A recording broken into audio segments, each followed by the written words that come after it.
Liver की समस्याओं को देखने के लिए लिवर फंक्शन टेस्ट कराते हैं, जिसमें एसजीपीटी, एसजीओटी, अल्कलाइन फॉस्फेट, ये हमें बताते हैं कि लिवर बीमार है या नहीं है।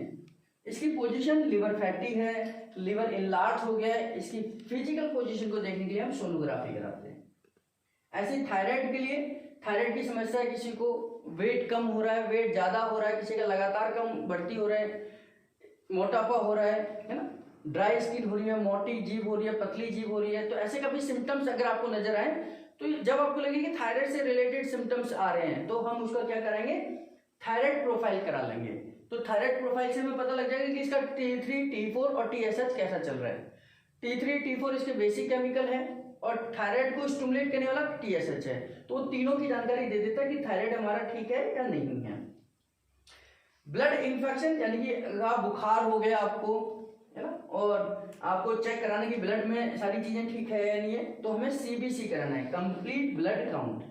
कंप्लीट ब्लड काउंट से हमें ब्लड की जानकारी मिल जाती है, हीमोग्लोबिन कितना है इसके अंदर, ESR कितना है, यानी कि एरिथ्रोसाइट सेगमेंटेशन रेट कितने हैं, ESR तो नहीं बढ़ गया, मतलब इन्फेक्शन तो नहीं हो रहा, हमारी WBC कितनी है, हमारी प्लेटलेट कितनी है, तो ये ब्लड की सारी जानकारी हमें CBC से मिल जाएगी। विडाल टेस्ट हमारे इन्फेक्शन के लिए होता है, विडाल टेस्ट हमारा टाइफाइड के लिए भी चेक कराते हैं, मलेरिया के लिए भी चेक करा लेते हैं, है ना। तो यानी ये ब्लड इन्फेक्शन के लिए हम विडाल टेस्ट को भी कराते हैं। जब पहले CBC कराएगा डॉक्टर, अगर 2-3 दिन तक अगर बुखार नहीं उतरता तो फिर विडाल टेस्ट या टाइफाइड का टेस्ट कराते हैं।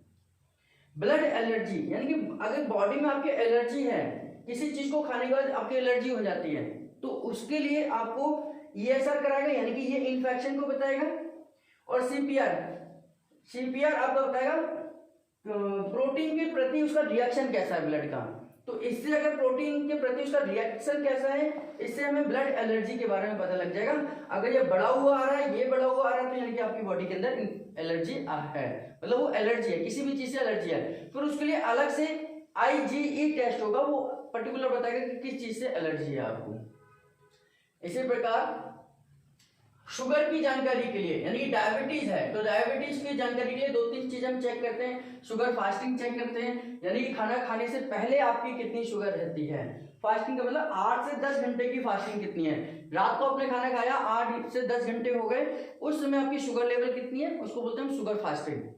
आपने खाना खाया और उसके 2 घंटे बाद आपकी कितनी शुगर है, उसको बोलते हैं PP मतलब कि आपने खाना खाने के बाद कितनी आती है आपकी, यानी कि आपने खाना खाया 2-2.5 घंटे में आपकी शुगर नॉर्मल रहनी चाहिए। ये पैंक्रियाज अपना काम करेगा, शुगर को डाउन कर देगा, तो 2-2.5 घंटे बाद तो नॉर्मल होनी चाहिए। फास्टिंग हमारी 90 से 110 के बीच में होनी चाहिए। PP हमारी, यानी कि हम खाना खाने के बाद अगर चेक करें तो 120 से लेकर 140 तक होनी चाहिए। और फिर एक रैंडमली, यानी कि आपने कभी भी चेक कर लिया, आपने अभी खाना खाया और अभी आपने चेक कर लिया, उसको बोलता है रैंडम शुगर। वो आपकी मैक्सिमम से मैक्सिमम 150 से 160 तक जानी चाहिए, इससे ज्यादा नहीं जानी चाहिए, है ना। उसके अलावा एक और हम चेक करते हैं HbA1c। HbA1c क्या है, ये पिछले 3 महीने की शुगर, आपकी एवरेज शुगर कितनी है, एवरेज शुगर कैसी चल रही है, ये पता लगाते हैं। और ये लगभग 6 के करीब में होती है, 6 से ऊपर जाएगी तो हमारी HbA1c बढ़ रही है, यानी कि आपको शुगर की समस्या आ रही है, आप बॉर्डर लाइन को क्रॉस कर गए। अगर इससे 5 से नीचे है तो यानी कि आपका शुगर कंट्रोल है। अंदाजा कैसे लगाते हैं, जैसे हो सकता है भी आज मैंने रोटी खाई तो शुगर थोड़ा ठीक होगी, कल मैंने चावल खाए तो थोड़ा सा बढ़ गई, परसों मैंने गुलाब जामुन ज्यादा खाए तो और बढ़ गई, फिर उसका 2 दिन फास्ट कर लिया, फिर तीसरे दिन मैंने हल्का फुल्का खाना खाया। तो कभी आप ज्यादा शुगर खा रहे हैं, कभी कम खा रहे हैं, कभी आप बहुत मीठा खा रहे हैं, कभी बिल्कुल नहीं खा रहे हैं। तो एवरेज क्या है बॉडी का, कि एवरेज शुगर कितनी है आपकी बॉडी की, तो उसको बोलते हैं HbA1c। ये एवरेज शुगर है, 3 मंथ की आपकी निकल कर आती है, जो 6 से यानी 6 से नीचे होनी चाहिए। इसी प्रकार हमारा बोन की कैपेसिटी, यानी कि बोन मजबूत है या नहीं है, बोन खोखले तो नहीं होते जा रहे, कहते हैं ऑस्टियोपोरोसिस हो गया है, हड्डियां कमजोर हो रही हैं, तो उसके लिए हम बोन डेंसिटी टेस्ट कराते हैं। बोन डेंसिटी टेस्ट से हमें पता चलता है कि बोन अंदर से कितनी खोखली है, कितनी मजबूत है। तो ये बोन की अंदर की बनावट को चेक करने के लिए बोन डेंसिटी चेक करते हैं। ऐसे ही अगर किसी को कैंसर होता है और कोई पेशेंट आपके पास कैंसर का है, तो आप उससे पूछते हैं कि भाई आपने पैट स्कैन कराया या नहीं कराया। तो पैट स्कैन से क्या है, आपके कैंसर पूरी बॉडी में कहाँ कहाँ है, कितनी पोजीशन पर है, कैसा है, कितने ऑर्गन्स में फैल चुका है, ये सारी जानकारी आपको पैट स्कैन से मिल जाती है। तो पैट स्कैन आपके कैंसर की जानकारी आपको देता है। इस जगह यूरिन की कंडीशन, यहाँ हमने किडनी की कंडीशन देखी थी, यूरिन का नेचर कैसा है। यूरिन आपका एसिडिक है, अल्कलाइन है, उसके अंदर शुगर आ रहा है, क्या क्या चीजें निकल रही हैं।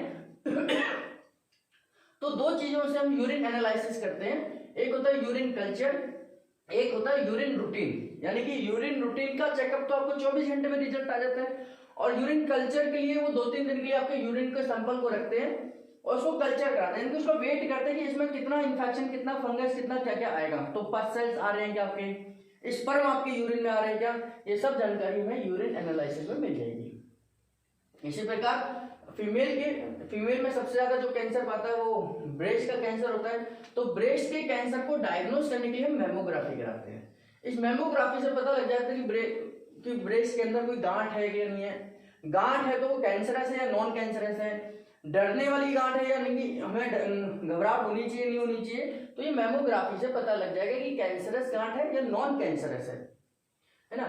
और अगर कोई व्यक्ति आपके पास, कोई आदमी आपके पास आता है जिसको इनफर्टिलिटी है, बांझपन की समस्या है, उसको बच्चे नहीं हो रहे हैं, है ना, यानी कि वो इनफर्टिलिटी का शिकार है, तो उस समय पर हम उसका सीमन एनालिसिस कराते हैं।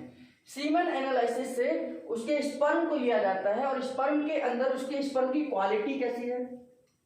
कहते हैं कि 10 करोड़ स्पर्म हमारे बनते हैं, 10 करोड़ स्पर्म अगर आपके हैं तो आप फर्टिलाइजेशन कर सकते हैं, यानी कि ये व्यक्ति ये बाप बन सकता है। अगर 10 करोड़ से कम है तो फिर मुश्किल हो जाती है, तो ये हमें पता चलता है सीमेन एनालिसिस से। दूसरा, इनके स्पर्म की क्वालिटी क्या है, ये एसिडिक नेचर के हैं, ये अल्कलाइन नेचर के हैं, ये भी इससे हमें पता लग जाता है। इनकी मूवमेंट कैसी है, अगर स्पर्म 10 करोड़ हैं, ठीक नेचर के हैं, लेकिन उनकी मूवमेंट ही नहीं है तो वो भी फर्टिलाइज नहीं कर पाएंगे। ये सब जानकारी हमें सीमेन एनालिसिस से पता लग जाती है। तो इस तरीके से हम कुछ बीमारियों के हिसाब से हमें टेस्ट की जानकारी होनी चाहिए कि कौन सी बीमारी के साथ हमारे पास पेशेंट आया है, हम कौन से टेस्ट की उससे पूछ सकते हैं। आया किडनी का पेशेंट है, आप उसके हार्ट के ईसीजी के बारे में पूछ रहे हैं तो वो समझ जाएगा कि आपको कितनी जानकारी टेस्ट के बारे में है ना। तो उसकी बीमारी से रिलेटेड हमें कौन कौन से टेस्ट उससे मांगने हैं, या वो कौन सा टेस्ट करा कर आया, तो हमें टेस्ट से पता लग जाए कि वो किस बीमारी के बारे में हमें इंडिकेशन दे रहे हैं। इतनी फॉर एग्जाम्पल हमें ये जानकारी होनी चाहिए। और ये जानकारी आप लोग न्यूरोथेरेपिस्ट हैं, आपको वैसे तो होनी चाहिए, लेकिन पेपर में भी इससे रिलेटेड पूछा जा सकता है कि इस टेस्ट को उन्होंने पूछा EMG हम किस बीमारी के लिए कराते हैं।